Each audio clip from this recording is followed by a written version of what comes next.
ಇವಾಗಿನ ವೆದರ್ ಯಾವ ಥರ ಇದೆ ನೋಡಿ, ಒಮ್ಮೆ ಬಿಸಿಲು, ಒಂದು ಸಲ ಮಳೆ, ಒಂದು ಸಲ ಚಳಿ, ಏನು ಅಂತಲೇ ಇಲ್ಲ. ಹಾಯ್ ಹೆಲೋ ನಮಸ್ಕಾರ.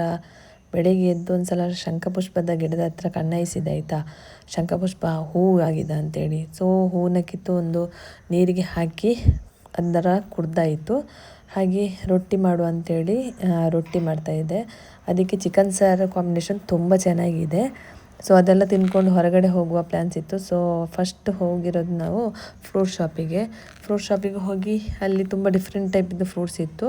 ಹಾಗೆ ಫ್ರೂಟ್ಸ್ ಎಲ್ಲ ತಗೊಂಡು ಮತ್ತು ಈ ಥರ ಬಿಸಿಲಿಗೆ ಏನಾದರೂ ಕುಡಿಬೇಕಲ್ಲ, ತಿನ್ನಬೇಕಲ್ಲ ಅಂತ ಇತ್ತು. ಸೊ ಕೂಲಾಗಿರಲಿ ಅಂಥೇಳಿ ನಾವು ತೊಕ್ಕೊಟ್ಟ ಹತ್ರ ಅಲ್ಲಿ ಲಿಕ್ವಿಡ್ ಲ್ಯಾಶ್ ಅಂತ ಇದೆ.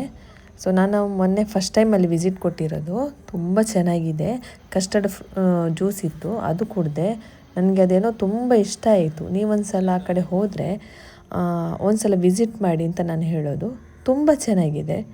ಮತ್ತು ಹಾಗೆ ಹೊರಗಡೆ ಎಲ್ಲ ರೌಂಡ್ಸ್ ಹೊಡೆದು ಬರಬೇಕಂದ್ರೆ ಲೇಟ್ ಆಯಿತು.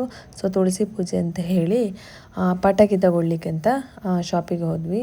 ಅಲ್ಲಿಂದೆಲ್ಲ ಪರ್ಚೇಸ್ ಮಾಡಿ ಮನೆ ಬರೋ ಹೊತ್ತಿಗೆ ಈವ್ನಿಂಗ್ ಆಗಿತ್ತು. ಸೊ ಹೊಟ್ಟೆ ಹಸಿದಿದೆಯಲ್ಲ ಅಂತ ಹೇಳಿ ತಿನ್ನೋಕ್ಕೆ ಏನು ಮಾಡೋದು ಅಂತೇಳಿ ನೂಡಲ್ಸ್ ಮಾಡಿದ್ದೆ.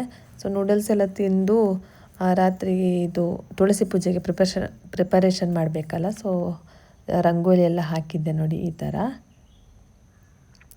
ಹಾಗೆ ಕೆಳಗಡೆ ಮನೆಯವರು ತುಳಸಿ ಪೂಜೆ ಇದೆಯಲ್ಲ, ಮನೆಗೆ ಬನ್ನಿ ಅಂತ ಹೇಳಿದರು. ಹಾಗೆ ಅಲ್ಲಿ ಕೆಳಗಡೆ ಹೋಗಿ ತುಳಸಿಗೆ ಪೂಜೆ ಎಲ್ಲ ಮಾಡಿ ಅದೆಲ್ಲ ಮುಗಿಸ್ಕೊಂಡು ಮನೆಗೆ ಬಂದು ಸ್ವಲ್ಪ ಪಟಾಕಿ ಇತ್ತು. ಸೊ ನಾವು ಮನೆಯಲ್ಲಿ ಈ ಥರ ಸೆಲೆಬ್ರೇಷನ್ ಮಾಡಿದ್ವಿ. ಈ ದೀಪಾವಳಿ ಎಲ್ಲ ಬಂದರೆ ತುಂಬ ಒಂಥರ ಖುಷಿ. ಎಲ್ಲರ ಮನೇಲಿ ದೀಪ ಬೆಳಗ್ತಾ ಇರ್ತದೆ, ಅದೇ ನೋಡ್ಲಿಕ್ಕೆ ಒಂಥರ ಖುಷಿ. ಸೊ ಅದೆಲ್ಲ ಮುಗಿಸ್ಕೊಂಡು ಪಟಾಕಿ ಎಲ್ಲ ಹೊಡೆಸ್ಕೊಂಡು ಫುಲ್ ಎಂಜಾಯ್ ಮಾಡಿದೆ. ಓಕೆ, ನೆಕ್ಸ್ಟ್ ವಿಡಿಯೋದಲ್ಲಿ ಸಿಗ್ತೀನಿ.